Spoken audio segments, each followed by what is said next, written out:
கர்த்தருக்குள் அன்பானவர்களே, இந்த காலை வேளையில் உங்களை வாழ்த்துகிறேன். கர்த்தர் உங்களை ஆசீர்வதிப்பாராக. நாம் மிகவும் பாக்கியசாலிகள். ஏனென்றால் நம்முடைய ஆண்டவராக இயேசு கிறிஸ்து நம்மை நேசிக்கிற கடவுளாக இருக்கிறார். நாம் அவரை விட்டு பின்வாங்கி போனாலும் அவர் நம்மை தள்ளிவிடுகிற கடவுளாய் இருந்ததில்லை. அவர் எப்பொழுதும் நம்மை இறுக பிடித்துக் கொள்கிறார்.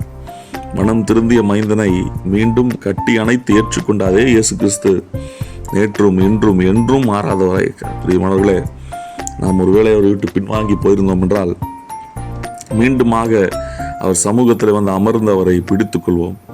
அவர் அதை நேசிக்கிற ஆண்டவராய் இருக்கிறார். சகரியா 6:10 இவ்வாறு சொல்லுகிறது: அவர்களை திரும்ப நிலைக்க பண்ணுவேன், நான் அவர்களுக்கு இறங்கினேன், அவர்கள் என்னால் ஒரு காலம் தள்ளிவிடாதவர்களைப் போல இருப்பார்கள். நான் அவர்களுடைய தேவனாகிய கர்த்தர், நான் அவர்களுக்கு செவி கொடுப்பேன். நமக்கு அவர் செவி கொடுக்கிற கடவுளாயிருக்கிறார், இறங்குகிற ஆண்டவராயிருக்கிறார். ஆமேன், ஆமேன்.